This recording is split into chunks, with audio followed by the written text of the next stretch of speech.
Hello students, आपल्याला आजच्या लेक्चरमध्ये बेसिक नेचर ऑफ अमाइन्स आणि केमिकल प्रॉपर्टीज डिस्कस करायच्या अमाइन्सच्या. तर बघा, लास्ट लेक्चरमध्ये आपण इंट्रोडक्शन, नॉमेनक्लेचर आणि प्रिपरेशन बघितलं अमाइन्सचं.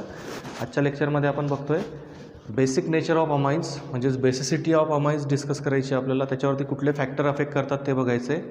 त्यानंतर मग केमिकल प्रॉपर्टीज. थोडं जास्त मोठं लेक्चर बनेल आजचं, तर तुम्ही पूर्ण बघत चला. तुम्ही पूर्ण बघत नाही आहे, ठीक आहे?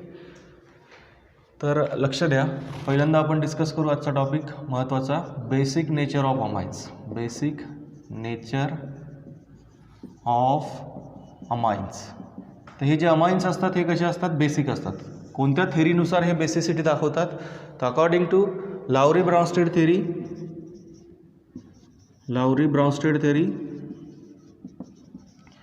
दे एक्सेप्ट प्रोटॉन फ्रॉम ॲसिड. जेव्हा तुम्ही एखाद्या अमाइनला डायल्यूट ॲसिडसोबत ट्रीट करता, ठीक आहे, ॲक्वियस ॲसिडसोबत जेव्हा तुम्ही ट्रीट करता अमाइन्सला, तेव्हा तो जो अमाइन आहे तो त्याच्यातल्या नायट्रोजनवरचे लोन पेअर इलेक्ट्रॉन यूज करून काय करतो? प्रोटॉन एक्सेप्ट करतो ॲसिडमधले आणि करस्पॉन्डिंग सॉल्ट फॉर्म करतो, ठीक आहे, RNH. प्रोटॉन एक्सेप्ट करतो ॲसिडमधून. म्हणून अकॉर्डिंग टू लाउरी-ब्रॉन्स्टेड थेरी हा काय आहे? बेस आहे. लाउरी-ब्रॉन्स्टेड बेस आहे, ठीक आहे. ब्रॉन्स्टेड बेस म्हणतो आपण त्याला, because it accepts proton from acid. Okay, तर ही झाली पहिली थेरी. आणि दुसरी थेरी आपण बघू, लुईस थेरी. लुईस थेरीनुसार हे जे अमाइन्स असतात हे नायट्रोजनवरची लोन पेअर काय करतात? डोनेट करतात. जेव्हा एखादा इलेक्ट्रॉन विड्रॉईंग ग्रुप त्याच्यासमोर येईल, जेव्हा तुम्ही त्याला एखाद्या लुईस ॲसिडसोबत ट्रीट कराल, तेव्हा तो काय करतो? त्या लुईस ॲसिडला हे इलेक्ट्रॉन देतो त्याचं ऑक्टेट कंप्लीट करायसाठी. जसं BF3 झाला, AlCl3 झाला, BeCl2 झाला, हे सर्व लुईस ॲसिड्स आपल्याला माहिती आहेत. मग जेव्हा लुईस ॲसिडसोबत जेव्हा याला तुम्ही ट्रीट कराल, तेव्हा हा काय करतो? त्याच्याकडे जे extra non bonding electron pair आहे, म्हणजेच लोन पेअर इलेक्ट्रॉन आहे, ते काय करतो? देतो कोणाला? त्या लुईस ॲसिडच्या सेंट्रल ॲटमला, त्याचं ऑक्टेट कंप्लीट करण्यासाठी. आणि कॉम्प्लेक्स फॉर्म होतो. जसं या ठिकाणी कॉम्प्लेक्स फॉर्म होईल RNH2 plus BF3 minus. Okay, BF3ने इलेक्ट्रॉन घेतले, असा हा कॉम्प्लेक्स फॉर्म होतो, ज्याच्यामध्ये काय झालं? अमाइनने त्याचे लोन पेअर इलेक्ट्रॉन काय केले? दिले. मग आपल्याला माहिती आहे, according to Lewis theory, the substance which donates electron pair is called as Lewis base and the substance which accept electron pair is called as Lewis acid. Okay, म्हणजेच या दोघी थेरीनुसार तो बेसिक नेचर दाखवतो. ब्रॉन्स्टेड थेरीनुसार तो proton accept करतो म्हणून बेस आहे, आणि अकॉर्डिंग टू लुईस थेरी तो लोन पेअर इलेक्ट्रॉन डोनेट करतो म्हणून बेस आहे, ठीक आहे. तर हे आपल्याला जनरल माहिती आहे. त्याच्यानंतर आपण आता त्याच्या बेसिसिटीवरती कुठले फॅक्टर अफेक्ट करतात ते बघू. आणि जे अमाइन्स आहेत त्यापैकी कुठला अमाइन जास्त बेसिक असतो ते आपल्याला डिस्कस करायचं आहे. प्रायमरी अमाइन जास्त बेसिक असतो का, सेकंडरी अमाइन का, टर्शरी अमाइन का, मग ॲरोमॅटिक अमाइन्स, यांची आपल्याला कंपॅरिझन करून बघायची की यांचं बेसिसिटी ऑर्डर काय असते आणि त्याच्यावरती कुठले फॅक्टर अफेक्ट करतात, ठीक आहे. बघा, अमाइनचा आपण फॉर्म्युले लिहू या ठिकाणी. जो प्रायमरी अमाइन असतात त्या प्रायमरी अमाइनमध्ये नायट्रोजनला एक अल्किल ग्रुप जोडलेला असतो. सेकंडरी अमाइन्समध्ये नायट्रोजनला 2 अल्किल ग्रुप जोडलेले असतात. टर्शरी अमाइन्समध्ये नायट्रोजनला तिघीचे तिघी काय असतात? अल्किल ग्रुपच असतात. ओके, आणि अरिल अमाइन्सचा जर विचार केला तर अरिल अमाइन्समध्ये तुम्ही बेन्झेन रिंगला अमिनो ग्रुप जोडता. मग या सर्वांची आपल्याला बेसिक ऑर्डर जी आहे ती डिस्कस करायची आहे आणि त्यांच्यावरती कुठले फॅक्टर अफेक्ट करतात ते आपण डिस्कस करणार आहोत. सुरुवातीला आपण ॲलिफॅटिक अमाइनचा विचार करू, फक्त ॲरोमॅटिक अमाइनला नंतर कन्सिडर करू. प्रायमरी अमाइन्समध्ये एक अल्किल ग्रुप असतो. सेकंडरी अमाइन्समध्ये 2 अल्किल ग्रुप जोडलेले असतात नायट्रोजनला. आणि टर्शरी अमाइन्समध्ये 3 अल्किल ग्रुप जोडलेले असतात नायट्रोजनला. ओके, हे जे ॲलिफॅटिक कंपाऊंड्स असतात त्या ॲलिफॅटिक कंपाऊंड्समध्ये अल्किल ग्रुप कुठला इफेक्ट एक्झर्ट करतो? +I इफेक्ट एक्झर्ट करतो. ॲरोमॅटिकमध्ये सुद्धा तो +Rच इफेक्ट एक्झर्ट करतो. ओके, म्हणजे electron donating inductive effect exert करतो अल्किल ग्रुप. मग आपण आता ह्या बेसिसिटीवरती जे फॅक्टर अफेक्ट करतात त्या फॅक्टरपैकी पहिला फॅक्टर डिस्कस करू, इंडक्टिव्ह इफेक्ट. ओके, म्हणजे हे जे इलेक्ट्रॉनिक इफेक्ट असतात हे सुद्धा कारणीभूत ठरतात.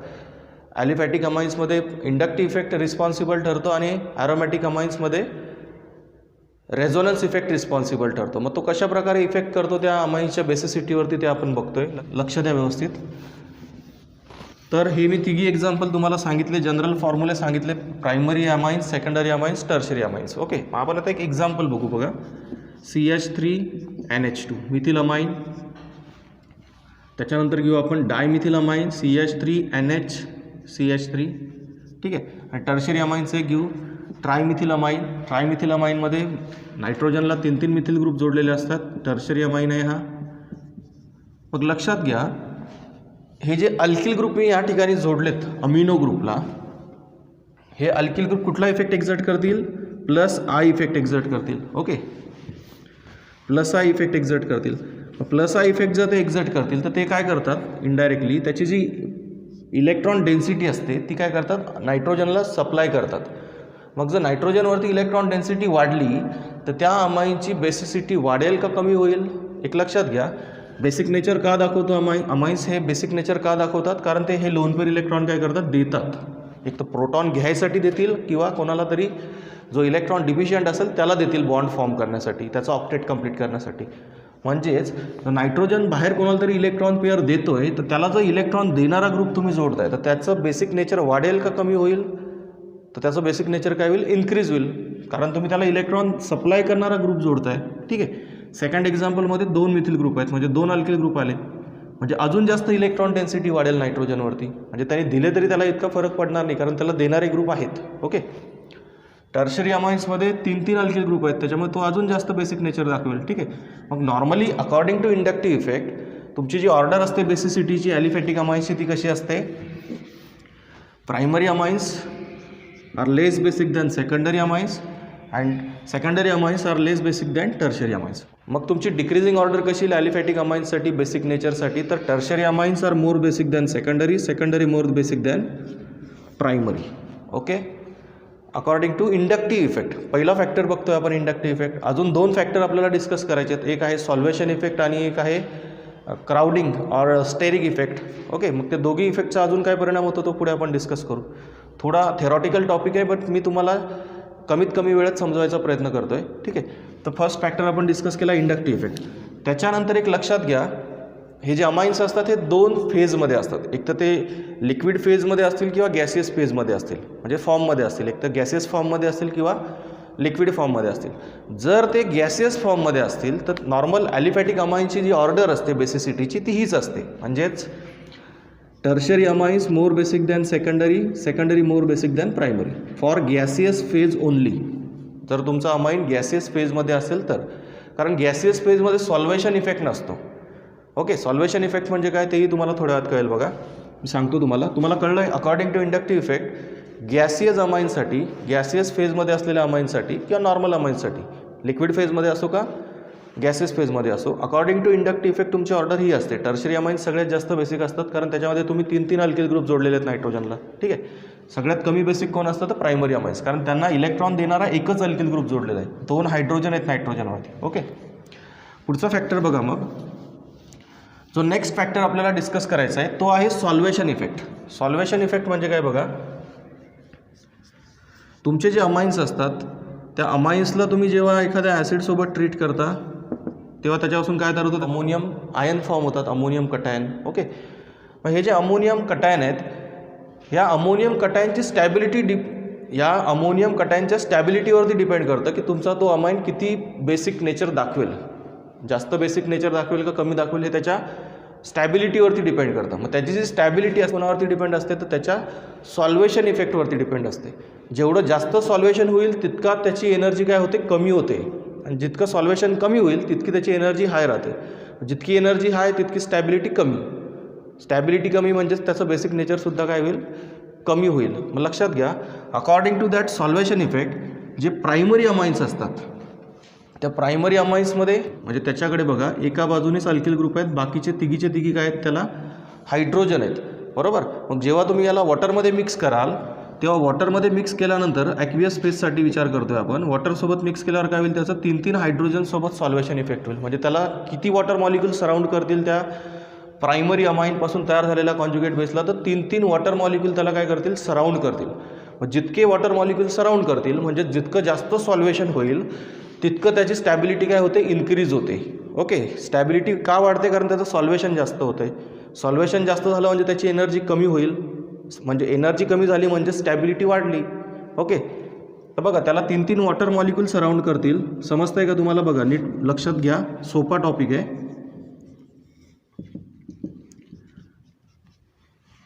तीन वॉटर मॉलिक्यूल त्याला सराउंड करतील, म्हणजेच त्याचं सॉल्वेशन सगळ्यात जास्त होईल. बरोबर. इथे ऑक्सिजनवरती पॉझिटिव्ह चार्ज का दाखवतोय मी, कारण ऑक्सिजन त्याचे लोन पेअर इलेक्ट्रॉन डोनेट करेल हायड्रोजनला आणि तिथं बॉन्डिंग करेल. ओके, अशा प्रकारे त्याचं सॉल्वेशन होईल. तीन वॉटर मॉलिक्यूल त्याला सराउंड करतील आणि तो हायड्रोजन बॉन्ड फॉर्म करेल. सॉल्वेशन जास्त झालं म्हणजे त्याची स्टॅबिलिटी वाढली, कारण त्याची एनर्जी कमी होईल. जितकं जास्त सॉल्वेशन तितकी त्याची एनर्जी काय होईल, कमी होईल. ठीक आहे.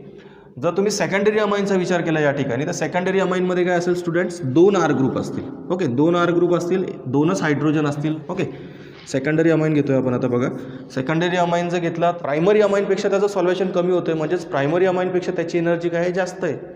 ओके, प्रायमरी अमाईनपेक्षा एनर्जी जास्त आहे, म्हणजेच प्रायमरी अमाईनपेक्षा स्टॅबिलिटी काय आहे त्याची कमी आहे. स्टॅबिलिटी कमी आहे म्हणजे बेसिक नेचर पण कसं असेल त्याचं, कमी असेल. म्हणून लिक्विड फेज अमाईनसाठी तुमची जी ऑर्डर असते बेसिसिटीची ती कशी असते बघा. सेकंड फॅक्टर आपण डिस्कस केला आणि अकॉर्डिंग टू सेकंड फॅक्टर आपण काय करतोय, आता बेसिक ऑर्डर डिस्कस करतोय ॲलिफॅटिक अमाईन्सची. According to second factor, that is solvation effect, the order of basicity of amines is primary amine is more basic than secondary, secondary amine is more basic than tertiary.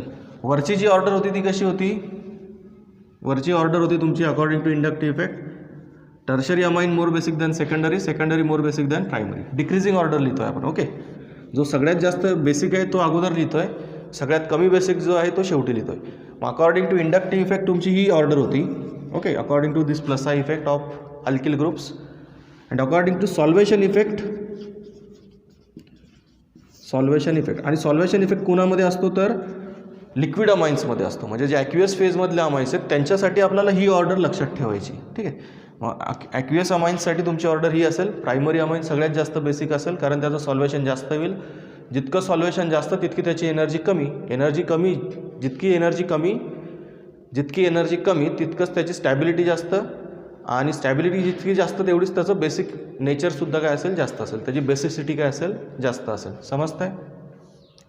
ही झाली तुमची second फॅक्टरनुसार जी order होती बेसिसिटीची ती लिहिली आपण. Third factor असतो student steric effect.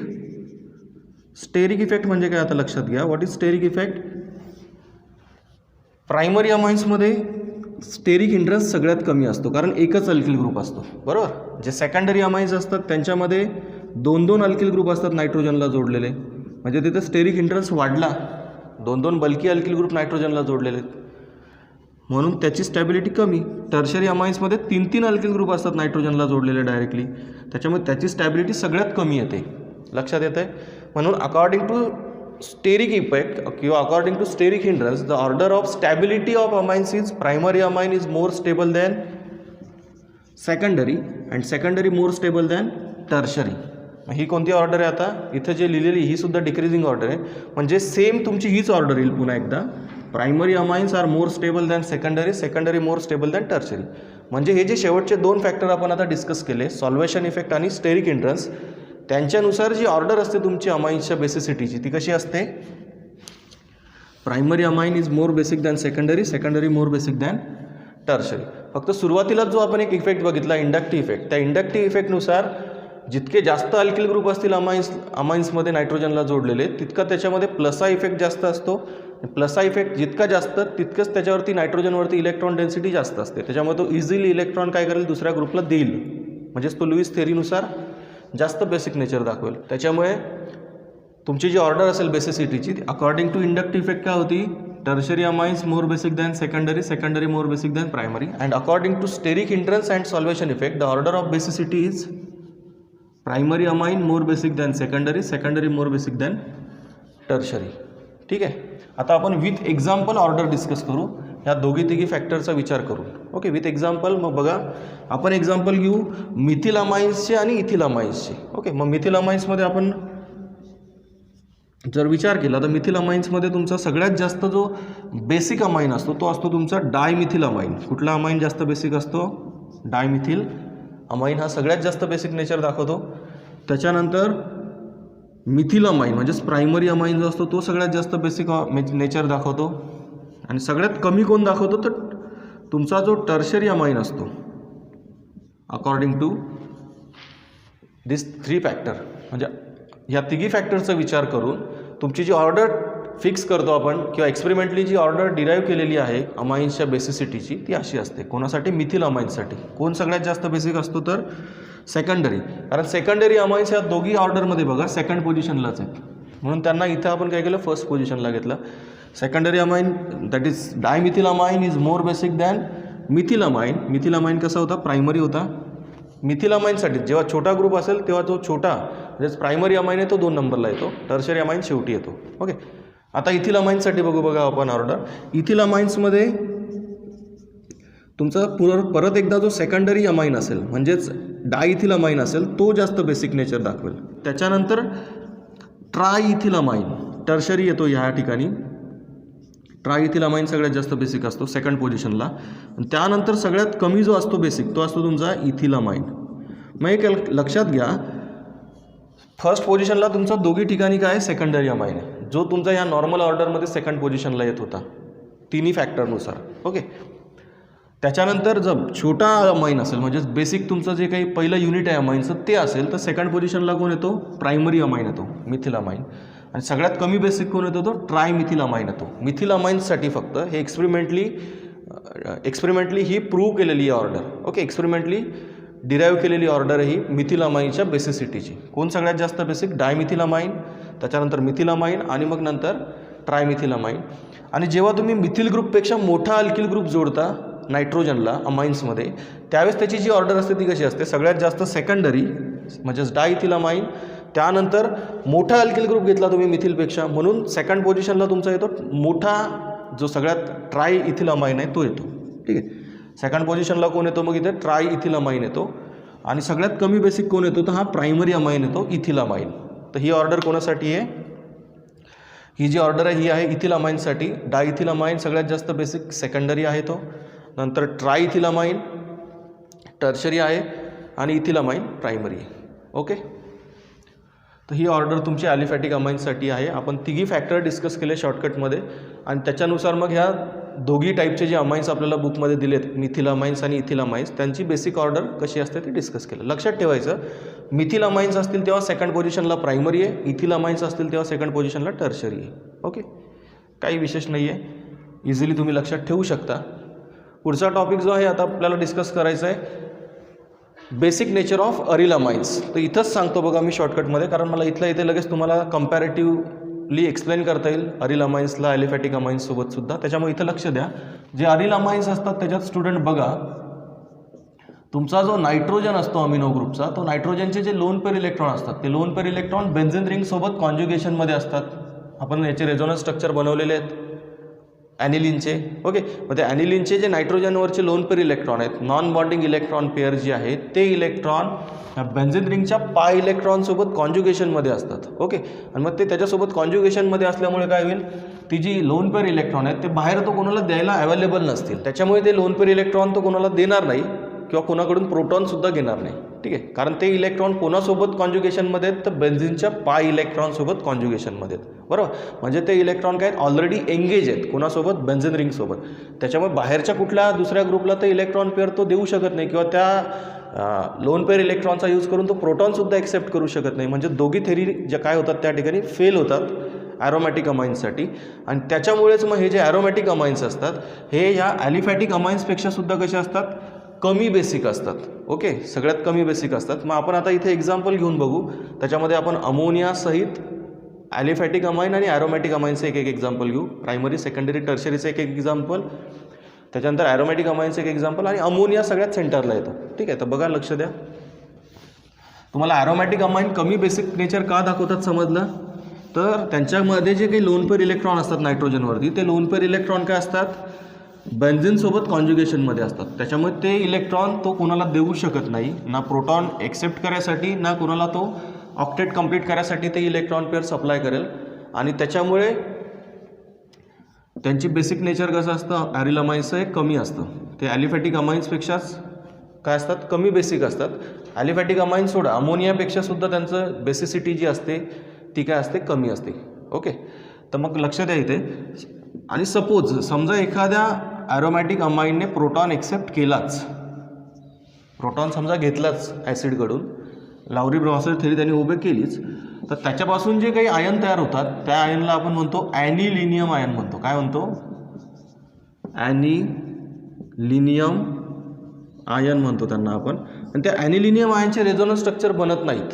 त्या ॲनिलिनियम आयनचे resonance structure बनणारच नाहीत.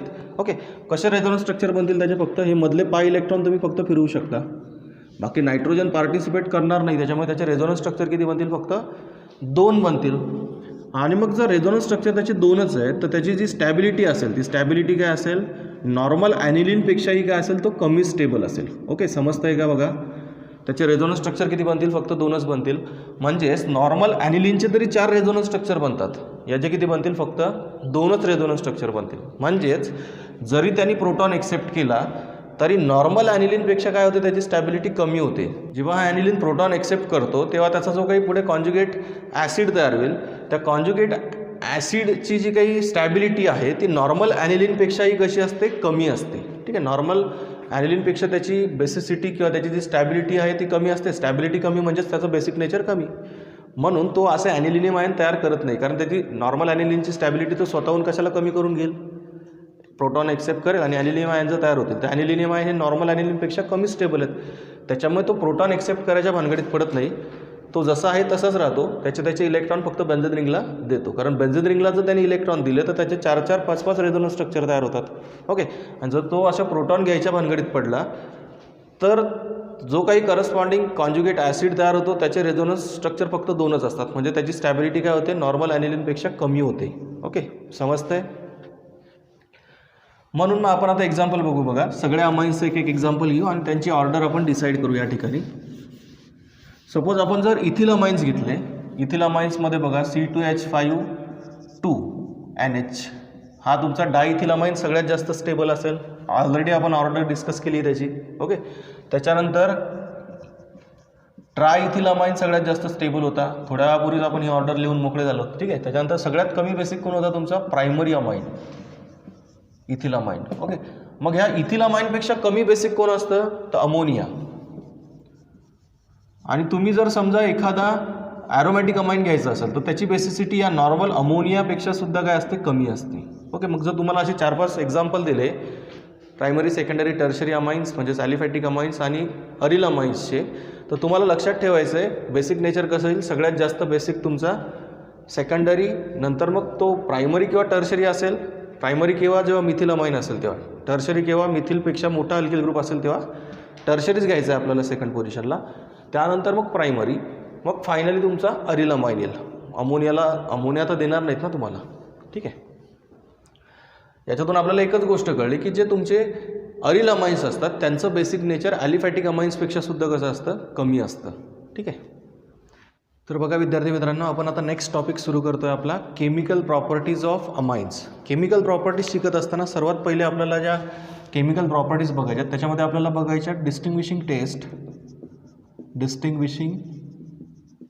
Taste और केमिकल टेस्ट फॉर अमाइन्स. लॅबोरेटरीमध्ये तुम्ही अमाइन्सला कसं आयडेंटिफाय करणार ते अमाइन्सला डिटेक्ट करण्यासाठीच्या टेस्ट आपल्याला अगोदर दिलेल्या आहेत. त्याच्यातली सगळ्यात सोपी आणि पहिली महत्त्वाची स्टेप म्हणजे litmus test. These amines turns red litmus into blue. तुमचा रेड लिटमसला काय करतील? हे ब्लू करतील. ही पहिली केमिकल टेस्ट दिलेली आपल्याला इझी एकदम. दुसरी जी केमिकल टेस्ट आहे ती आहे ॲरोमॅटिक अमाइन्स. जेव्हा तुम्ही एखाद्या ॲरोमॅटिक अमाइन्सचं मिक्सचर घेता, mixture of aromatic amines with sodium nitrite in presence of HCl when added in test tube containing mixture of beta naphthalene NaOH then it forms orange red dye. मी काय सांगितलं तुम्हाला? जेव्हा तुम्ही ह्या ॲनिलिनचं मिक्सचर घेता sodium nitrite with concentrated HCl सोबत, आणि त्या मिक्सचरला जेव्हा तुम्ही टेस्ट ट्यूबमध्ये ॲड कराल, test tube containing solution of NaOH in beta naphthol, त्यावेळेस काय फॉर्म होतं स्टुडंट्स? तर ऑरेंज रेड डाय फॉर्म होते. ऑरेंज रेड डाय फॉर्म होते आणि त्याच टेस्टला म्हटलं जातं orange red dye test. Okay, orange red dye test म्हटलं जातं त्याला. जर तुमच्या ॲरोमॅटिक अमाइनमध्ये तुम्ही समजा हे मिक्सचर ॲड केलं sodium nitrite with concentrated HCl आणि ह्या सर्व मिक्सचरला सपोज तुम्ही टेस्ट ट्यूबमध्ये ॲड केलं, test tube containing NaOH in beta naphthol, then we get orange red dye. Okay, म्हणजेच ऑरेंज रेड डाय जर फॉर्म झाली तर तुमचं काय कन्फर्म होतं की दिलेला जो अमाईन आहे तुम्हाला तो कुठला अमाईन आहे, ॲरोमॅटिक अमाईन आहे. कुठला अमाईन आहे तर ॲरोमॅटिक अमाईन आहे हे कन्फर्म होते. ही जी रिॲक्शन आहे ही कॅरी केली जाते तुमची 0 to 5 डिग्री सेल्सिअसला. ठीक आहे, 0 to 5 डिग्री सेल्सिअसला ही रिॲक्शन कॅरी केली जाते. म्हणजेच आईस कोल्ड कंडिशनला ही रिॲक्शन कॅरी केली जाते. जेव्हा तुम्ही हे जे मिक्सचर असेल sodium nitrate with aromatic amine, हे जेव्हा आईस कोल्ड मिक्सचर तुम्ही ह्या बीटा नॅपथॉल विथ NaOH सोबत ॲड कराल त्यावेळेस ऑरेंज रेड डाय फॉर्म होते. जर फॉर्म झाली तर तुम्हाला दिलेला जो अमाईन असेल तो कुठला अमाईन असतो, ॲरोमॅटिक अमाईन असतो.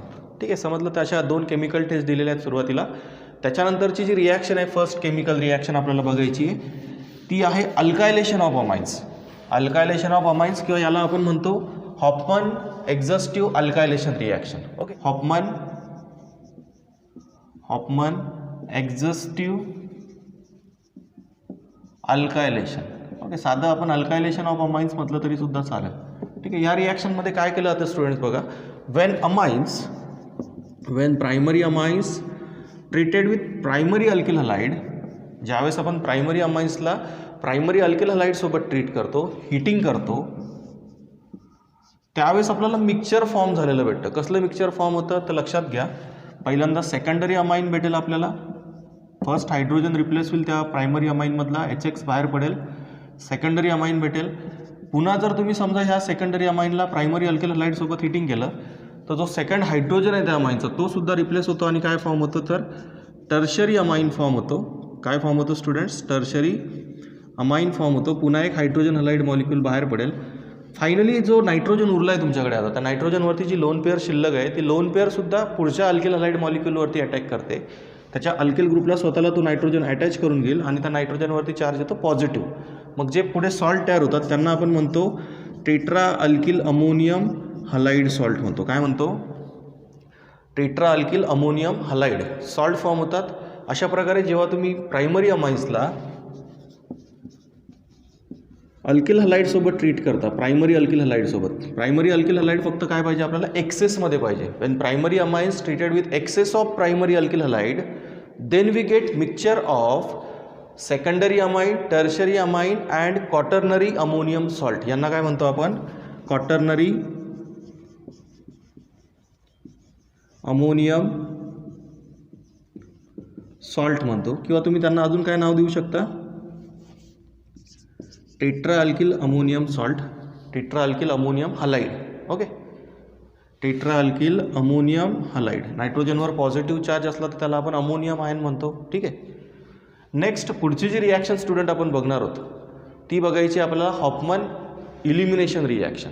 हे जे टेट्रा अल्किल अमोनियम सॉल्ट तयार होतात यांचीच आपल्याला काय करायची आता, बीटा इलिमिनेशन रिॲक्शन करायची. आता बीटा इलिमिनेशन म्हणजे काय ते थोड्या वेळाने कळेल तुम्हाला. Okay, Hoffman elimination reaction. म्हणजे हॉफमन इलिमिनेशनमध्ये काय केलं होतं स्टुडंट्स आपण लक्षात घ्या.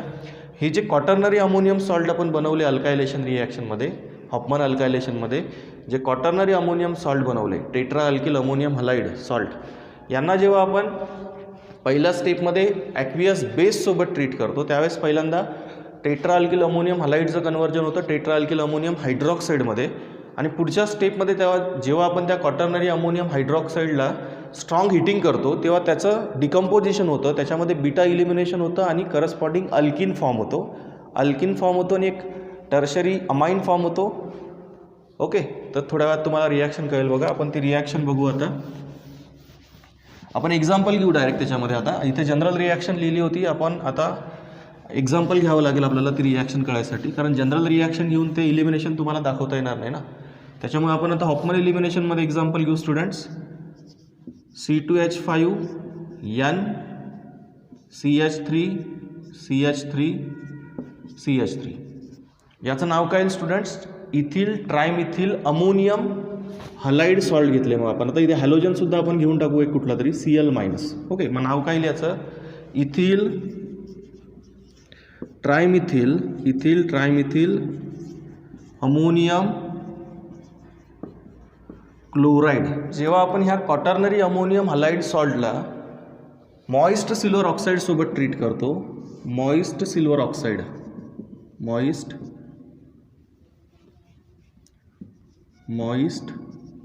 Ag2O सिल्वर ऑक्साईड आहे हा, याच्यासोबत जेव्हा आपण हीटिंग करू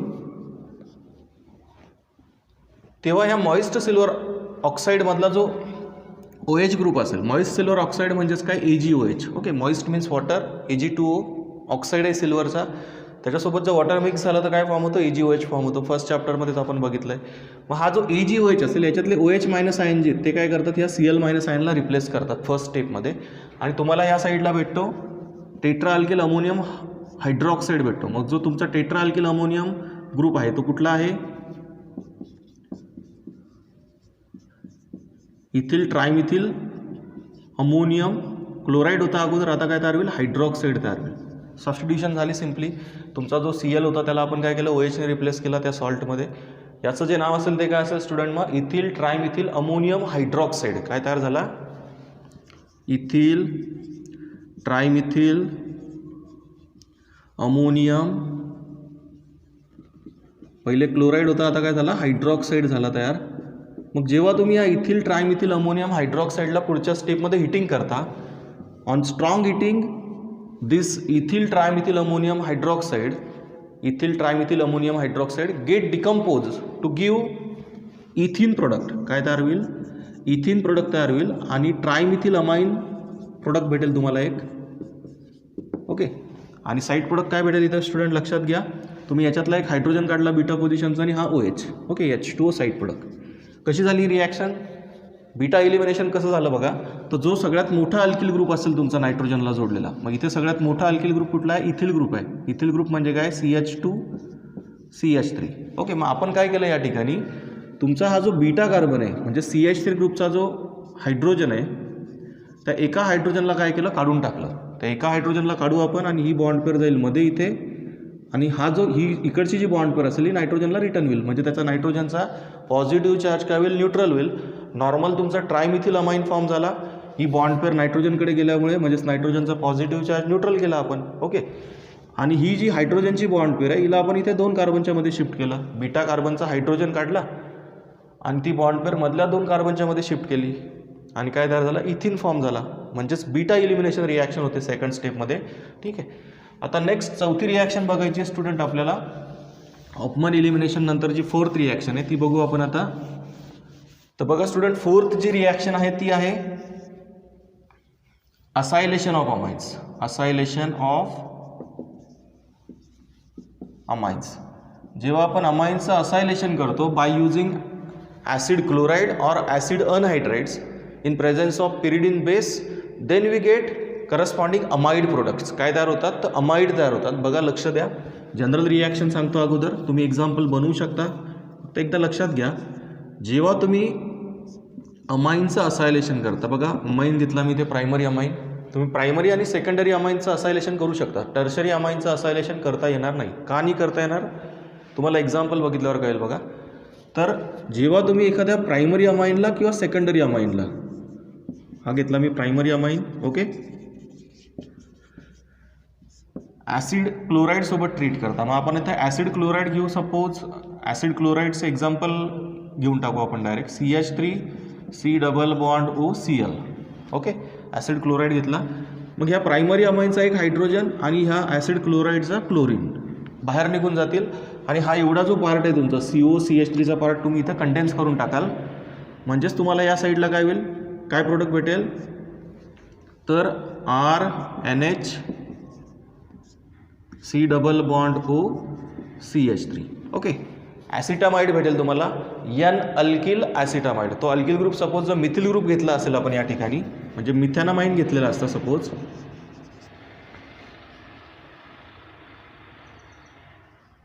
जर आपण सपोज इथे मिथॅनामाइन घेतलेला असता सुरुवातीला, तर इकडे काय भेटलं असतं आपल्याला, N मिथिल ॲसिटामाइड भेटला असता. ठीक आहे, N मिथिल इथॅनामाइड म्हटलं त्याला तरी चालेल IUPACने, की किंवा ॲसिटामाइड म्हटलं तरी चालेल, N मिथिल इथॅनामाइड. ओके, हा प्रोडक्ट भेटेल. सपोज तुम्ही इथे सेकंडरी अमाइन घेतलेला असता, म्हणजेच डायमिथिल अमाइन घेतलेला असता, तर काय भेटलं असतं तुम्हाला प्रोडक्ट, सेम रिॲक्शन आहे, फक्त इथे तुम्हाला पिरिडीन बेस वापरावा लागतो, कॅटलिस्ट. पिरिडीन बेस वापरून आपल्याला या रिॲक्शनचा स्पीड वाढवता येतो. तो पिरिडीन ह्या Clला काढायला मदत करतो बाहेर.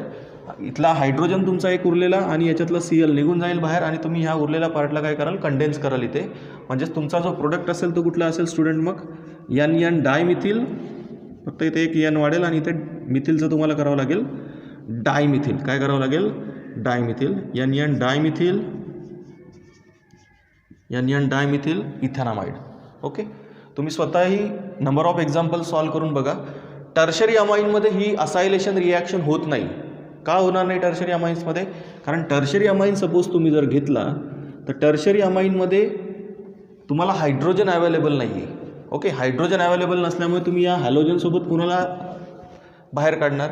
ठीक आहे, याच्यामध्ये हायड्रोजन अवेलेबल नसतो टर्शरी अमाईन्समध्ये, त्याच्यामध्ये ही असायलेशन रिॲक्शन पॉसिबल नसते. फक्त प्रायमरी आणि सेकंडरी अमाईन्ससोबत तुम्ही ही असायलेशन रिॲक्शन कॅरी करू शकता आणि काय बनवता? करस्पॉन्डिंग अमाइड फॉर्म करता. ओके, मग नेक्स्ट रिॲक्शन बघू स्टुडंट्स आपण. आता पुढची जी रिॲक्शन आहेत, पुढच्या 1-2 रिॲक्शन ज्या आहेत त्या महत्त्वाच्या आहेत. त्याच्यातली 5th रिॲक्शन मग आपण आता सुरू करू. ही 4थी रिॲक्शन होती तुमची. आता बघायची आपल्याला पुढची महत्त्वाची रिॲक्शन कार्बिलामाइन टेस्ट.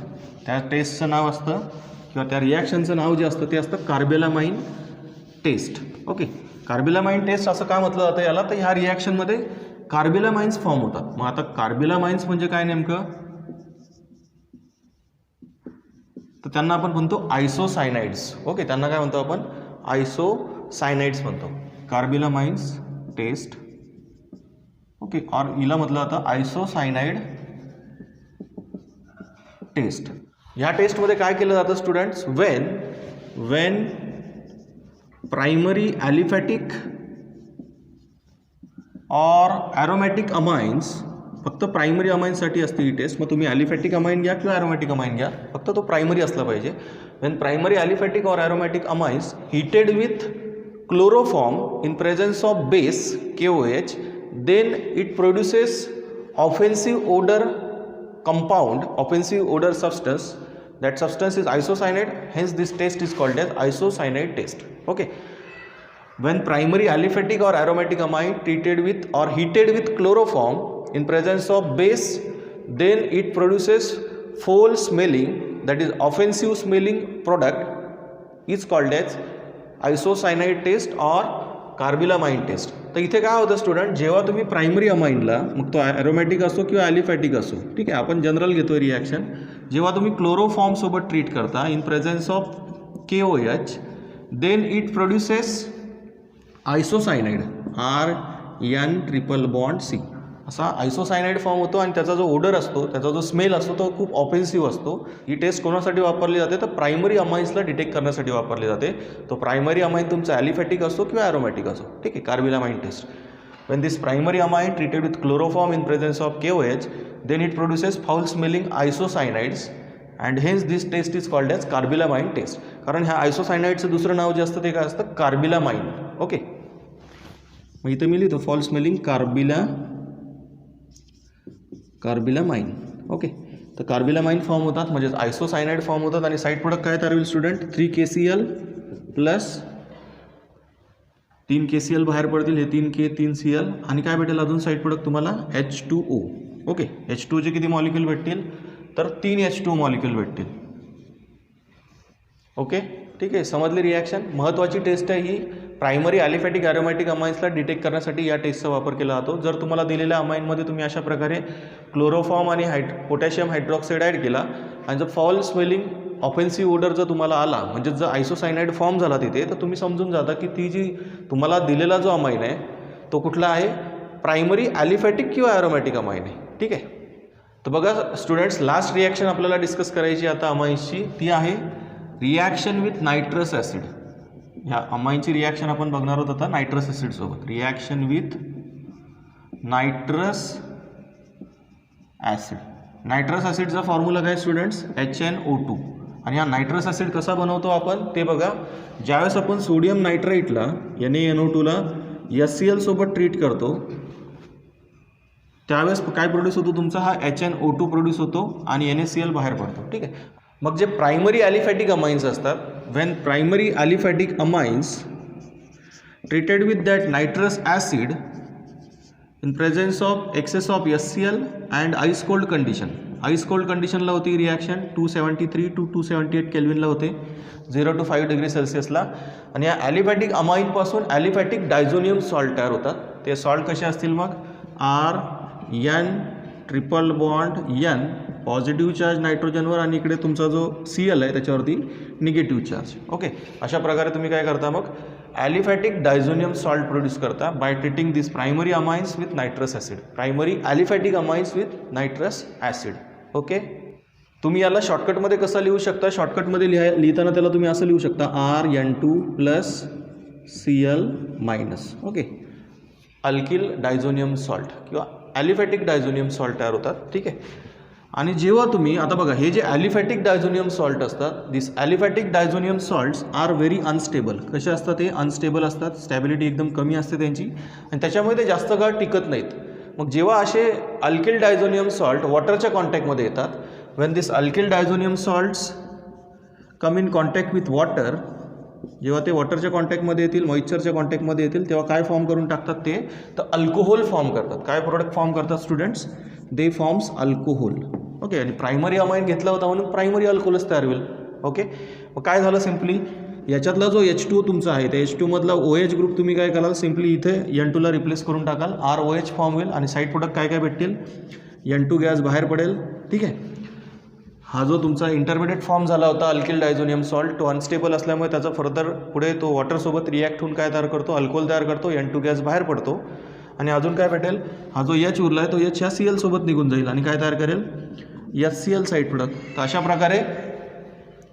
तर अशा प्रकारे जेव्हा तुम्ही प्रायमरी ॲलिफॅटिक अमाइन्सला नायट्रस ॲसिडसोबत ट्रीट करता आईस कोल्ड कंडिशनला, त्यावेळेस काय तयार होतो? पहिल्यांदा अनस्टेबल इंटरमिडिएट फॉर्म होतो अल्किल डायझोनियम सॉल्ट आणि त्या अल्किल डायझोनियम सॉल्टची फर्दर जर वॉटरसोबत इंटरॅक्शन झाली तर काय फॉर्म होतो? अल्कोहोल तयार होतो. हे बघितलं आपण ॲलिफॅटिक अमाइन्ससाठी. तर बघा स्टुडंट्स, आपण पुढे बघू आता reaction of this nitrous acid with aromatic amines. मग ॲरोमॅटिक अमाइन्समध्ये जो प्रायमरी अमाइन आहे तो आहे ॲनिलिन. मग जेव्हा आपण ॲनिलिनला या नायट्रस ॲसिडसोबत ट्रीट करतो in presence of excess of HCl at about 273 to 278 kelvin, म्हणजेच आईस कोल्ड कंडिशनला तुम्ही जेव्हा ॲरोमॅटिक प्रायमरी अमाइनला नायट्रस ॲसिडसोबत ट्रीट कराल तेव्हा काय तयार होतील? ॲरोमॅटिक डायझोनियम सॉल्ट तयार होतील. म्हणजेच त्यांना आपण नाव देतो benzene diazonium chloride. Okay, salt तयार होतात ते बेन्झीन डायझोनियम क्लोराईड किंवा तुम्ही त्यांना डायझोनियम सॉल्ट म्हणता, benzene diazonium salt. Okay, when this benzene diazonium salt treated with cuprous chloride they forms chlorobenzene. When they treat with cuprous bromide they form bromobenzene. When they treat with potassium iodide they form iodobenzene. When they treated with KCN in presence of copper cyanide then they produce cyanobenzene. तर पुढे reaction बघायचे ते आपल्याला. कारण बघा हे जे इथे अरिन डायझोनियम सॉल्ट तयार होतात म्हणजेच बेन्झीन डायझोनियम सॉल्ट होतात तयार, ते स्टेबल असतात. कसे असतात? स्टेबल असतात. मागे जे आपण अल्किल डायझोनियम सॉल्ट बनवले ते अनस्टेबल होते म्हणून ते लगेच मॉइश्चरसोबत कंबाईन होऊन अल्कोहोल तयार करून मोकळे होऊन जातात. बट जे हे ॲरोमॅटिक डायझोनियम सॉल्ट असतात ते स्टेबल असतात. त्याच्यामुळे तुम्ही त्यांचं इंटरमिडिएट म्हणून यूज करता ऑर्गॅनिक रिॲक्शन्समध्ये. वेगवेगळे ॲरोमॅटिक कंपाऊंड बनवण्यासाठी ह्या स्टेबल इंटरमिडिएटचा यूज केला जातो आणि त्या रिॲक्शन आपण आता थोड्या वेळाने बघणार आहोत. ओके, तर मग आपण आता हे जे तुमचे डायझोनियम सॉल्ट तयार होतात ॲरोमॅटिक डायझोनियम सॉल्ट यांच्या रिॲक्शन बघू की ज्यांच्यामध्ये हा डायझो ग्रुप रिप्लेस होतो आणि ज्यांच्यामध्ये डायझो ग्रुप हा ॲज इट इज राहतो. ओके, म्हणजे नॉन रिप्लेसेबल असतो. अशा सगळ्या रिॲक्शन आपण आता डिस्कस करू. केमिकल प्रॉपर्टीमध्ये आपण 6 रिॲक्शन बघितल्या. पहिलं बघितलं आपण chemical test to distinguish amines, त्याच्यानंतर बघितलं आपण हॉफमन अल्कायलेशन, त्याच्यानंतर बघितलं आपण हॉफमन इलिमिनेशन. ओके, त्याच्यानंतर चौथं बघितलं आपण असायलेशन ऑफ अमाइन्स, 5वं बघितलं आपण मागची रिॲक्शन होती तुमची कार्बेलामाइन टेस्ट आणि आता लास्ट बघितली आपण रिॲक्शन विथ नायट्रस ॲसिड. मग बघा स्टुडंट्स, आपण आता रिॲक्शन बघतोय डायझो ग्रुपच्या. Reactions of डायझो group okay, reactions of डायझो group ज्याच्यामध्ये तुम्ही पहिल्यांदा काय करणार आहात? डायझो ग्रुपला रिप्लेस करणार आहात. अशा रिॲक्शन आपण सुरुवातीला बघतोय. तर लक्षात घ्या हे जे अरिन डायझोनियम कंपाऊंड्स असतात म्हणजे जे अरिन डायझोनियम सॉल्ट असतात त्यांच्या रिॲक्शन आपण आता एकत्रच बघू, सेपरेट बघत नाही आहेत. ठीक आहे, आपण बेन्झीन डायझोनियम क्लोराईड घेतला, त्याच्यात पहिल्या 2-3 रिॲक्शन ज्या आहेत त्या सँडमेअर्स रिॲक्शन आहेत. म्हणजे जेव्हा तुम्ही या अरिन डायझोनियम सॉल्टला CuCl in presence of HCl treat करता त्यावेळेस तुम्हाला भेटतो क्लोरोबेन्झीन प्रोडक्ट. थोडक्यात लिहितो मी शॉर्टकटमध्ये, पूर्ण स्ट्रक्चर काढत नाही आहे. N2 गॅस बाहेर निघतो. ही आहे तुमची सँडमेअर्स रिॲक्शन. दुसरी सँडमेअर्स रिॲक्शन आहे जेव्हा तुम्ही त्याला CuBr cuprous bromide in presence of HBr treat करता त्यावेळेस तुम्हाला ब्रोमोबेन्झिन प्रोडक्ट भेटतो. म्हणजेच तुमचा डायझो ग्रुप जो आहे तो काय होतो या ठिकाणी रिप्लेस होतोय, निघून जातोय आणि दुसरा ग्रुप तुम्ही तिथे जोडताय. कुठला? CuCl वापरला तर क्लोरीन जोडला, क्लोरोबेन्झिन तयार झाला. CuBr वापरला तर ब्रोमोबेन्झिन भेटला. ओके. आणि समजा जर KI वापरला म्हणजे पोटॅशियम आयोडाईड वापरला तर काय भेटतो आपल्याला? आयडोबेन्झिन भेटतो. आठवतंय तुम्हाला ही रिॲक्शन? या तिघी रिॲक्शन आपण पहिल्याच चॅप्टरमध्ये बघितल्यात. तिघी रिॲक्शन ऑलरेडी आपण बघितलेल्या आहेत सँडबॅच रिॲक्शनमध्ये. तिघी सँडबॅच रिॲक्शन आधी लिहिल्या मग मी. आता नंतर भरपूर रिॲक्शन आहेत, त्या सगळ्या आपण एकत्रच लिहितोय आता, जेवढ्या शक्य होतील तेवढ्या, आणि ज्या शक्य होणार नाहीत त्या सेपरेट बघू. ठीक आहे. त्याच्यानंतर 2 रिॲक्शन आहेत गटरमन रिॲक्शन. त्या गटरमन रिॲक्शनमध्ये काय केलं जातं तर कॉपर पावडरसोबत ट्रीट करता तुम्ही ह्या अरिन डायझोनियम सॉल्टला. जर तुम्ही सोबत HCl घेतला तर क्लोरोबेन्झिन तयार होईल. ओके. जर HCl घेतला सोबत कॉपर पावडरसोबत तर काय तयार होईल? क्लोरोबेन्झिन, N2 गॅस बाहेर निघेल. समजा तुम्ही कॉपर पावडरसोबत HBr घेतला तर ब्रोमोबेन्झिन भेटेल प्रोडक्ट. ओके. आणि काय बाहेर पडेल? N2 गॅस बाहेर निघून जाईल. आणि सपोज तुम्ही ह्या अरिन डायझोनियम सॉल्टला वॉटरसोबत ट्रीट केलं. ओके. वॉटरसोबत, जसं आपण अल्किल डायझोनियम सॉल्टची मॉइश्चरसोबत रिॲक्शन बघितली, ते अनस्टेबल असतात, वॉटरसोबत कंबाईन होऊन लगेच अल्कोहोल तयार करतात. ओके. तसंच जर समजा हे अरिन डायझोनियम सॉल्ट पण जर वॉटरच्या कॉन्टॅक्टमध्ये आले म्हणजेच H2Oच्या कॉन्टॅक्टमध्ये आले, हे सुद्धा काय तयार करतात स्टुडंट? हे सुद्धा फिनॉल तयार करतात. म्हणजेच तुमच्या बेन्झीन रिंगचा जो डायझो ग्रुप आहे तो कोण रिप्लेस करतो? वॉटरमधला OH रिप्लेस करतो. Side product N2. ओके. अजून ज्या 2-3 रिॲक्शन बाकी आहेत त्या आपण आता डिस्कस करू. ओके. पहिल्यामध्ये आपण क्युप्रस क्लोराईड HCl वापरला, क्युप्रस ब्रोमाइड HBr वापरला, KI वापरला. नंतर कॉपर पावडर विथ HCl. ही सँडबॅच रिॲक्शन नव्हती, ही कुठली रिॲक्शन होती? गटरमन रिॲक्शन होती. ह्या खालच्या 2 गटरमन रिॲक्शन होत्या आणि ही लास्ट जी होती ही साधा हायड्रोलिसिस होती. जेव्हा तुम्ही ह्या अरिन डायझोनियम सॉल्टला वॉटरच्या कॉन्टॅक्टमध्ये आणाल काय तयार होईल? फिनॉल तयार होईल आणि N2 गॅस काय होईल? बाहेर निघून जाईल. ओके. बघा, उरलेल्या ज्या 2 रिॲक्शन आहेत त्या आपण आता डिस्कस करतोय. त्यातली फर्स्ट आहे रिडक्शन. रिडक्शनमध्ये काय केलं आता स्टुडंट बघा, जेव्हा तुम्ही ह्या अरिन डायझोनियम सॉल्टला H3PO2 सोबत ट्रीट करता in presence of water or by treating with ethanol, कुठलाही घ्या तुम्ही, फक्त साईड प्रोडक्ट बदलेल तुमचा, आणि ह्या अरिन डायझोनियम सॉल्टचं रिडक्शन होतं, तो N2 निघून जातो आणि त्या ठिकाणी हायड्रोजन ॲड होतो. जस्ट त्या N2 ग्रुपला हायड्रोजन रिप्लेस करतो आणि काय तयार करतो? तो बेन्झीन प्रोडक्ट तयार करतो. कुठला प्रोडक्ट तयार करतो? बेन्झीन प्रोडक्ट तयार होतो. रिडक्शन होतं या अरिन डायझोनियम सॉल्टचं आणि काय प्रोडक्ट फॉर्म होतो? बेन्झीन तयार होतो. एक लास्ट रिॲक्शन आहे पण तिला मी सेपरेटच लिहितो आता, याच्यासोबत मिक्स करू शकत नाही कारण तिथे 2 कंडिशन दिलेल्या आहेत आपल्याला. ओके. पुढची रिॲक्शन आहे या डायझो ग्रुपची, reaction with fluoroboric acid. Fluoroboric acid म्हणजेच HbF4.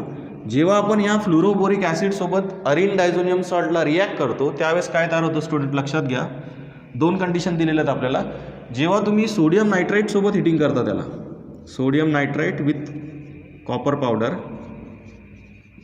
त्यावेळेस तुमचा हा जो डायझो ग्रुप आहे त्या डायझो ग्रुपला तुमचा नायट्रो ग्रुप रिप्लेस करतो आणि काय तयार होतो?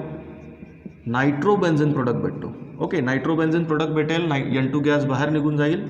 आणि जी सेकंड कंडिशन आहे ती आहे तुमची, तिच्यामध्ये तुमचं पहिल्यांदा सॉल्ट तयार होतं तशी, म्हणजे हा जो अरिन डायझोनियम सॉल्ट असेल त्याच्यात हा फ्लुरोबोरिक ॲसिड ॲड होईल आणि सॉल्ट तयार होईल तुमचा बघा असा N2BF4 minus, N2 plus BF4 minus, म्हणजे या Cl मायनसला याच्यातल्या BF4नी काय केलं? रिप्लेस केलं. आणि तुम्ही जर हा जो मध्ये इंटरमिडिएट फॉर्म झाला याला जर हिटिंग केली ते असं डिकम्पोजिशन होतं आणि काय तयार होतं? फ्लुरोबेन्झीन तयार होतो. काय तयार होतो? फ्लुरोबेन्झीन. जसं आपण पहिल्या चॅप्टरमध्ये स्वार्ट्स रिॲक्शन बघितली अल्किल फ्लोराईड तयार करायसाठी, तसंच फ्लुरोबेन्झीन तयार करायसाठी ही मेथड तुम्ही वापरू शकता. अरिन बेन्झिनला म्हणजेच अरिन डायझोनियम सॉल्टला जेव्हा तुम्ही अरिन डायझोनियम सॉल्टला HbF4 सोबत ट्रीट कराल फ्लुरोबोरिक ॲसिडसोबत, तेव्हा पहिल्यांदा त्याचे सॉल्ट तयार होतात असे, त्याचा जो Cl मायनस आहे त्याला हा BF3 काय करतो? BF4 ग्रुप याच्यातला, त्याच्यातला जो Cl मायनस आहे त्याला हा BF4 मायनस ग्रुप रिप्लेस करेल. आणि तुम्ही जेव्हा ह्या तयार झालेल्या सॉल्टला हिटिंग कराल, स्ट्रॉंग हिटिंग, तेव्हा काय तयार होईल? फ्लुरोबेन्झीन तयार होईल. नायट्रोजन गॅस बाहेर निघेल, N2 गॅस बाहेर निघेल आणि BF3 सुद्धा स्टेबल बनून बाहेर निघून जाईल. ओके. तर अशा प्रकारे आपण ह्या ज्या रिॲक्शन बघितल्या आता याच्यामध्ये काय होतं? तुमचा जो स्टेबल अरिन डायझोनियम सॉल्ट आहे त्यांचा जो डायझो ग्रुप आहे तो काय करतो? आपण रिप्लेस करतो. आता पुढे 2 रिॲक्शन आपल्याला दिलेले आहेत ज्याच्यामध्ये तुमचा हा जो डायझो ग्रुप आहे हा रिप्लेस होत नाही. ओके, हा रिप्लेसेबल नसतो, तो ॲज इट इज राहतो आणि तुम्हाला कपलिंग रिॲक्शन झालेली बघायला भेटते. कपलिंग होते बघा. मग त्या रिॲक्शनही आपण फास्ट बघू कारण आपल्याकडे कमी वेळ आहे. सगळ्या केमिकल प्रॉपर्टीजची आपण रिव्हिजन बघतोय आणि ते आपल्याला शॉर्टमध्ये फटाफट निपटायचं आहे. बघा मग आता पुढच्या ज्या डायझो ग्रुपच्या आपण रिॲक्शन बघणार आहोत त्याच्यामध्ये हा डायझो ग्रुप नॉन रिप्लेसेबल असतो, तो रिप्लेस होत नाही. मग अशा कुठल्या रिॲक्शन आहेत बघा. When this benzene diazonium chloride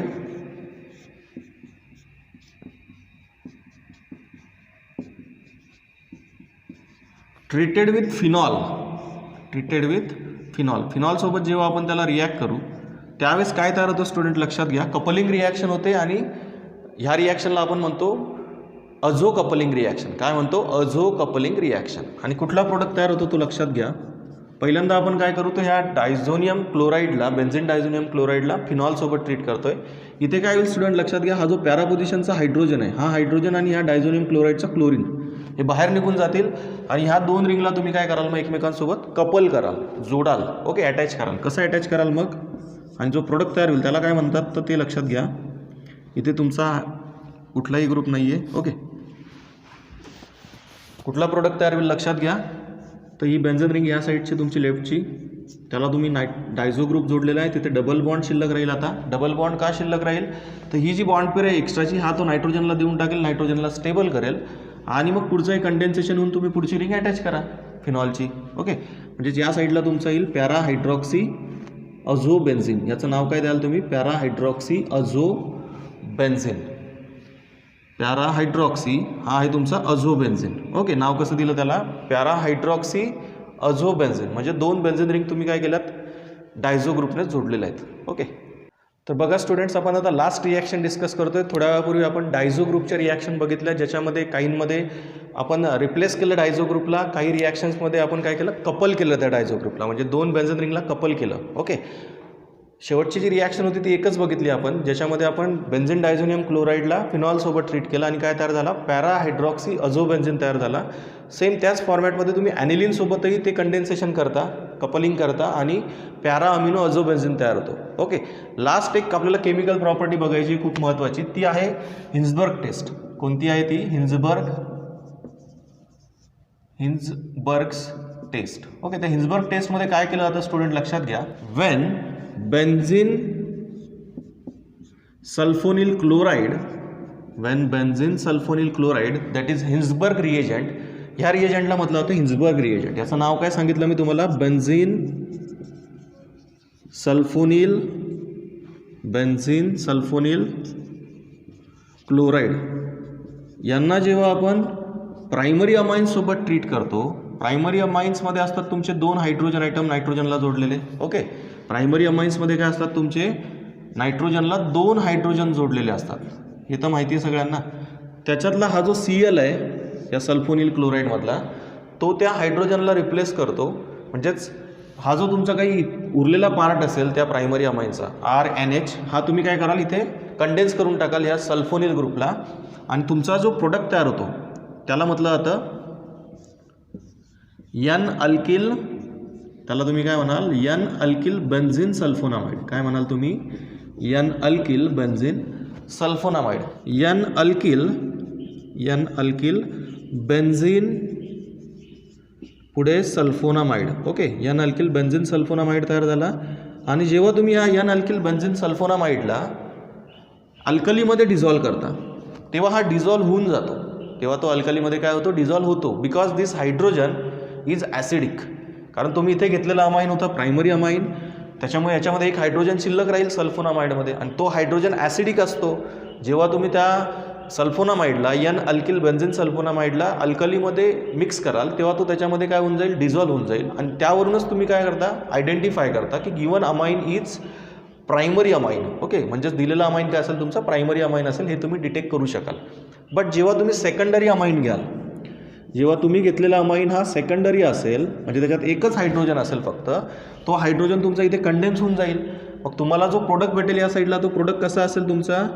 तर N डाय अल्किल सल्फोनामाइड असेल ना तो, N डाय अल्किल बेन्झीन सल्फोनामाइड असेल. म्हणजेच इथे तुम्हाला नावात काय बदल करायचा आहे? फक्त N डाय अल्किल बेन्झिन सल्फोनामाइड असेल तो. ओके, जेव्हा तुम्ही याला अल्कलीमध्ये डिझॉल्व्ह करायला जाल तेव्हा हा अल्कलीमध्ये डिझॉल्व्ह होणार नाही, कारण याच्यामध्ये आता इथे हायड्रोजन आहे का, नाही आहे. त्याच्यामुळे याच्यामध्ये ॲसिडिटीचा काही प्रश्न उद्भवत नाही. दोघी अल्किल ग्रुपच आहेत नायट्रोजनला. त्याच्यामुळे सेकंडरी अमाईनपासून तयार झालेला जो सल्फोनामाइड असेल तो अल्कलीमध्ये डिझॉल्व्ह होणार नाही आणि त्यावरून तुम्ही त्याला डिटेक्ट कराल की given amine is secondary amine. Okay, तर अशा प्रकारे तुम्ही प्रायमरी आणि सेकंडरी अमाईनला डिटेक्ट करून टाकाल. प्रायमरी अमाईन अल्कलीमध्ये डिझॉल्व्ह होईल, म्हणजेच प्रायमरी अमाईनपासून तयार झालेला जो अमाईड असेल सल्फोनामाइड तो अल्कलीमध्ये डिझॉल्व्ह होईल. सेकंडरी अमाईनपासून तयार झालेला जो सल्फोनामाइड असेल त्याच्यामध्ये ॲसिडिक हायड्रोजन नसल्यामुळे तो अल्कलीमध्ये डिझॉल्व्ह होणार नाही. ओके, आणि जर सपोज तुम्ही समजा टर्शरी अमाईन घेतला तर त्या ठिकाणी कंडेन्सेशनच होणार नाही. समजतंय का बघा, त्याचं काय होणार नाही, इथे कंडेन्सेशनच होणार नाही आणि ह्या साईडला तुम्हाला कुठलाही प्रोडक्ट भेटणार नाही. No reaction. ओके, तुम्ही घेतलेले रिॲक्टंट ॲज इट इज राहतील, मिक्ससुद्धा होणार नाहीत ते एकमेकांसोबत, आणि झाले तरी विशेष असा कुठला तुम्हाला प्रोडक्ट भेटणार नाही. म्हणजे जेव्हा तुम्ही टर्शरी अमाईनसोबत ह्या बेन्झिन सल्फोनिल क्लोराईडची रिॲक्शन कराल तेव्हा तुम्हाला त्या साईडला कुठलाही प्रोडक्ट भेटणार नाही. No reaction occurs. ओके, मग अशा प्रकारे तुम्ही या हिल्सबर्ग टेस्टचा यूज करून प्रायमरी सेकंडरी टर्शरी अमाईनला डिस्टिंग्विश करू शकता. ओके, आता बघा स्टुडंट्स, आपल्याला हा रिॲक्शनचा पार्ट संपला. आता आपल्याला पुढे बघायचं आहे electrophilic substitution reactions of amines. मग ॲरोमॅटिक अमाईन्सच्या आपल्याला काय करायच्यात, आता इलेक्ट्रोफिलिक सबस्टिट्यूशन रिॲक्शन्स बघायच्यात. कोणाच्या, ॲरोमॅटिक अमाईन्सच्या. मग त्याच्यामध्ये ॲरोमॅटिक अमाईन्सचं जे बेसिक युनिट आहे तुमचं सुरुवातीचं ते कोणतं आहे, ॲनिलिन. मग आपण आता ॲनिलिनची नायट्रेशन रिॲक्शन, सल्फोनेशन रिॲक्शन आणि एक ब्रोमिनेशन रिॲक्शन बघायची. सर्वात पहिले ब्रोमिनेशन बघू, मग नंतर नायट्रेशन आणि सल्फोनेशन, अशा तीनच रिॲक्शन डिस्कस करायच्यात. त्या सायमल्टेनियसली फास्टमध्ये मी इथं घेतो आणि त्यानंतर मग आपण थांबू या लेक्चरमध्ये, कारण खूप मोठं लेक्चर बनतं आहे आपलं आज. Okay, electrophilic substitution reactions of aromatic amines. मध्ये ॲरोमॅटिक अमाईन्समधलं कुठलं युनिट घेणार आहोत आपण आता, सगळ्यात जे आपण नेहमी यूज करत आलो आहे आतापर्यंत तेच घेऊ, ॲनिलिन. ओके, मग ॲनिलिनची सगळ्यात पहिले आपण बघणार आहोत ब्रोमिनेशन रिॲक्शन. पहिली रिॲक्शन बघतोय आपण bromination. See students, when this aniline is treated with bromine water सोबत जेव्हा तुम्ही ॲनिलिनला ट्रीट करता at room temperature, then we get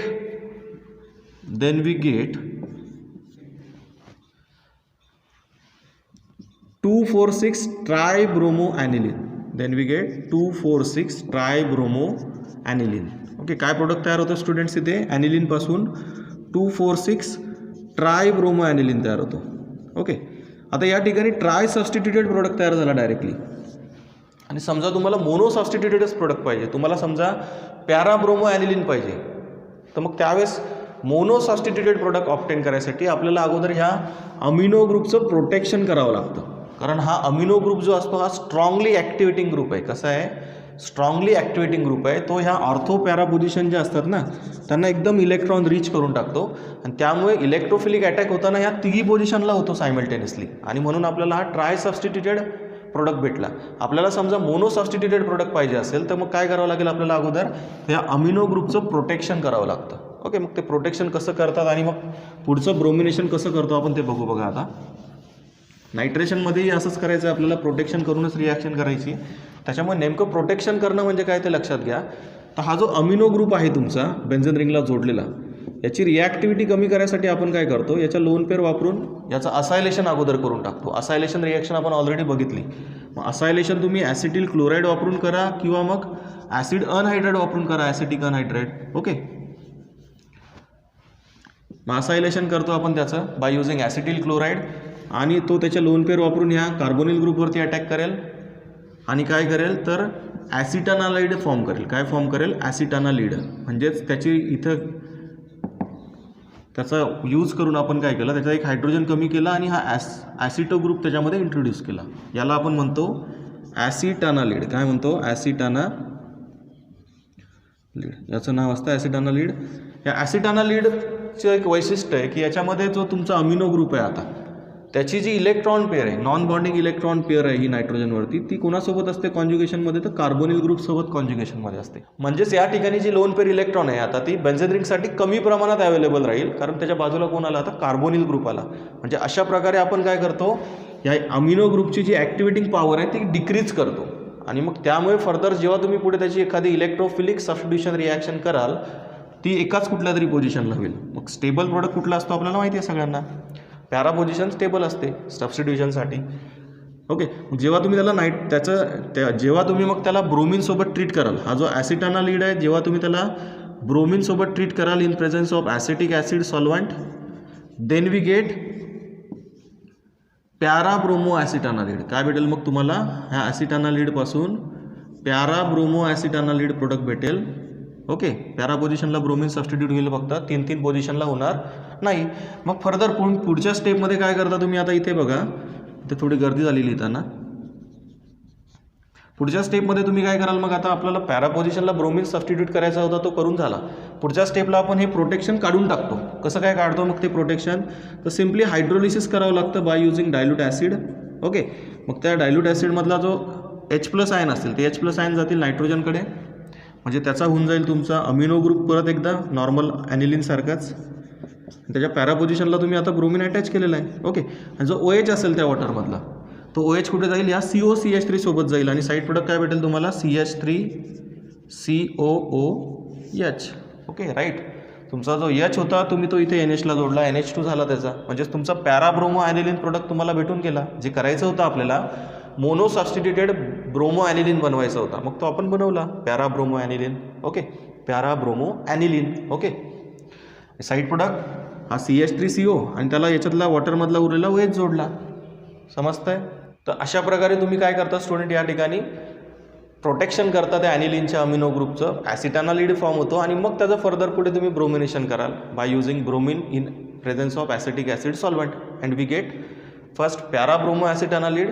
This para-bromo acetanilide, when treated with dilute acid, then this protection get removed and we get para-bromo aniline. Okay, he first electrophilic substitution reaction बघितली. Second सुद्धा अशीच आहे बघा. Second जी reaction आहे ती आहे आता nitration. तर नायट्रेशनमध्ये आपण आता काय करू स्टुडंट्स, हा जो ॲनिलिन आहे या ॲनिलिनला ट्रीट करू आपण आता नायट्रेटिंग मिक्सचरसोबत. मग जेव्हा तुम्ही ॲनिलिनला नायट्रेटिंग मिक्सचरसोबत ट्रीट करता, म्हणजेच कॉन्सन्ट्रेटेड HNO3 सोबत ट्रीट करता in presence of concentrated H2SO4 at about 288 kelvin, 288 केल्विनला ही रिॲक्शन करावी लागते, म्हणजे जवळपास 15 डिग्री सेल्सिअसला. त्यावेळेस असं आढळून येतं आपल्याला की आपल्याला तिघी प्रोडक्ट भेटतात, म्हणजे मेटा प्रोडक्ट पण भेटतो या ठिकाणी, ऑर्थो प्रोडक्ट तर भेटणारच आहे, आपल्याला माहिती आहे अमिनो ग्रुप हा इलेक्ट्रॉन डोनेटिंग आहे, ऑर्थो प्रोडक्ट तर कंपल्सरी आहे.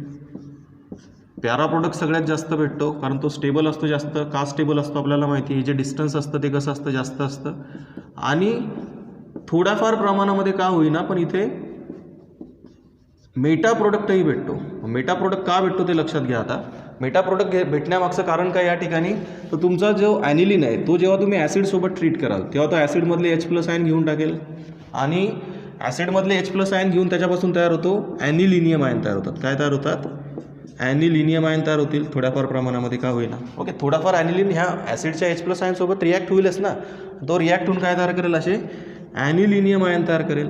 ओके, ॲनिलिनियम आयन जे असतील ते ॲनिलिनियम आयन कसे आहेत, आता मेटा डायरेक्टिंग आहेत, कारण ॲनिलिनियम आयनमध्ये नायट्रोजनवरती कुठला चार्ज आहे, पॉझिटिव्ह चार्ज आहे, म्हणजे तो काय करेल, या बेन्झोद्रीकडून इलेक्ट्रॉन डेन्सिटी वरती उडेल. मग जेव्हा -R इफेक्ट एक्झर्ट करणारा ग्रुप बेन्झोद्रिंगला आपण जोडतो तेव्हा तो काय करतो, बेन्झोद्रिंगला मेटा डायरेक्टिंग करतो. काय करतो, मेटा डायरेक्टिंग करतो, म्हणजेच इलेक्ट्रोफिलिक सबस्टिट्यूशन कुठे होते मग तशा कंपाऊंडमध्ये, तर मेटा पोझिशनला होते. म्हणून मग आपल्याला या ठिकाणी मेटा प्रोडक्टसुद्धा भेटतो, मेटा नायट्रो ॲनिलिनसुद्धा भेटतो. बघा या ठिकाणी सगळ्यात जास्त भेटतो आपल्याला 51% पॅरा प्रोडक्ट भेटतो, पॅरा नायट्रो ॲनिलिन.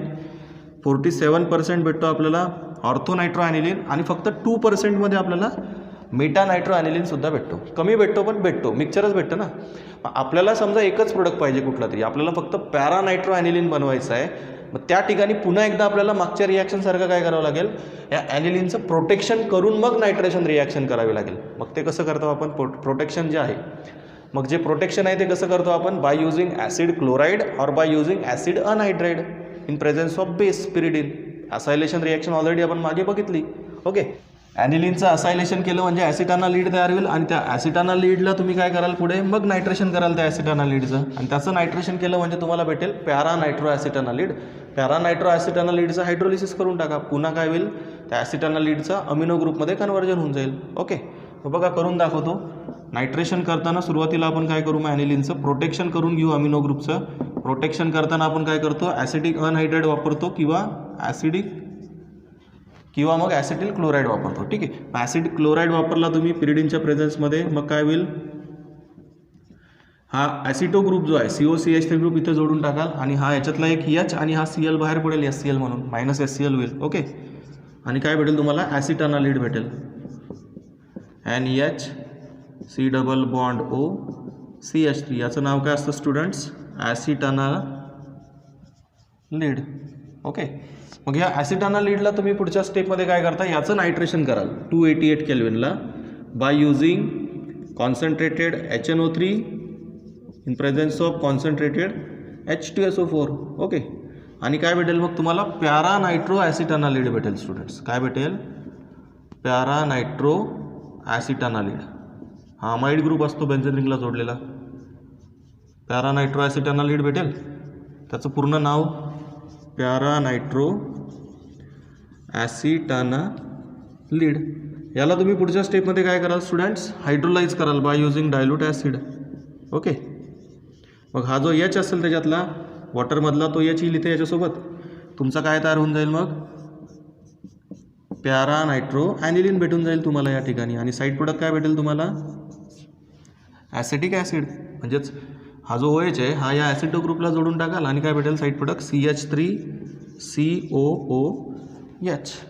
ओके, तर मग अशा प्रकारे आपण मोनो सबस्टिट्युटेड जे डेरिव्हेटिव्ह असतात ॲनिलीनचे त्यांना प्रोटेक्शन करून मिळवतो. अमिनो ग्रुपला पहिले प्रोटेक्ट करतो कारण तो खूप ॲक्टिवेटिंग ग्रुप आहे. त्याला जर तुम्ही प्रोटेक्ट केला नाही तर तुम्हाला मिक्सचर भेटतं प्रोडक्टचं किंवा मग ट्राय सबस्टिट्युटेड ॲनिलीन प्रोडक्ट भेटतो. ओके, जर मोनो सबस्टिट्युटेड पाहिजे असेल तर तुम्हाला असं ॲसिटिल क्लोराईड किंवा ॲसिड अनहायड्राइड वापरून काय करावं लागतं, याचं प्रोटेक्शन करावं लागतं आधी, याची ॲक्टिव्हिटी कमी करावी लागते आणि मग तुम्हाला मोनो सबस्टिट्युटेड प्रोडक्ट भेटतो. ओके, जी थर्ड रिॲक्शन आहे आता तिच्यामध्ये ॲटोमॅटिकच होऊन जातं प्रोटेक्शन. कसं होतं प्रोटेक्शन बघा. थर्ड आपण आता इलेक्ट्रोफिलिक सबस्टिट्यूशन बघतोय. ही होती नायट्रेशन, त्याच्या आधी ब्रोमिनेशन बघितलं होतं. आता लास्ट बघायची आपल्याला, लास्ट इलेक्ट्रोफिलिक सबस्टिट्यूशन रिॲक्शन या चॅप्टरची शेवटची रिॲक्शन आजच्या लेक्चरची आपली ती आहे सल्फोनेशन. लास्ट रिॲक्शन डिस्कस करतोय आपण स्टुडंट्स आता, सल्फोनेशन ऑफ ॲनिलीन. तर लक्षात घ्या, जेव्हा तुम्ही ॲनिलीनचं सल्फोनेशन करता म्हणजे जेव्हा तुम्ही ॲनिलीनला सल्फ्युरिक ॲसिडसोबत ट्रीट करता, कॉन्सन्ट्रेटेड सल्फ्युरिक ॲसिडसोबत, म्हणजेच HOSO3H H2SO4 असा असतो ना. मग काय होतं याच्यामध्ये स्टुडंट लक्षात घ्या, या H2SO4 मधला हा जो पॉझिटिव्हली चार्ज H+ आयन असतील, या positively charge H+ आयनला NH2 group घेऊन टाकतो आणि त्याचं कन्व्हर्जन होतं ॲनिलिनियम हायड्रोजन सल्फेटमध्ये. काय तयार होईल, ॲनिलिनियम हायड्रोजन सल्फेट हे आयन तयार होतात, म्हणजे सॉल्ट तयार होतो. मग लक्षात घ्या, याचं प्रोटेक्शन ॲटोमॅटिकच होऊन गेलं या ठिकाणी अमिनो ग्रुपचं, नायट्रोजनवरती पॉझिटिव्ह चार्ज येऊन गेला. ओके, याचं फर्दर जर तुम्ही डिकम्पोजिशन केलं, याला जर तुम्ही हिटिंग केलं ॲनिलिनियम हायड्रोजन सल्फेटला, ॲनिलिनियम हायड्रोजन सल्फेट तयार होतो. ओके, ॲनिलिनियम हायड्रोजन सल्फेटला तुम्ही जेव्हा पुढच्या स्टेपमध्ये हिटिंग करता 453 to 473 केल्विनला, तेव्हा याचं डिकम्पोजिशन होतं, आणि तयार होतो तुमचा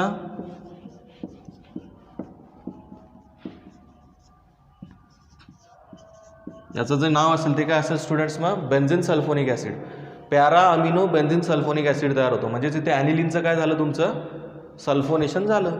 आणि याचे झ्विटर आयन पुढे तुम्हाला दिलेले आहेत. झ्विटर आयन म्हणजे काय, हा जो अमिनो ग्रुप असेल तो अमिनो ग्रुप त्याचे लोन पेअर इलेक्ट्रॉन वापरून या हायड्रोजनला घेईल आणि इथे मग SO3 वरती तुमचा चार्ज येतो.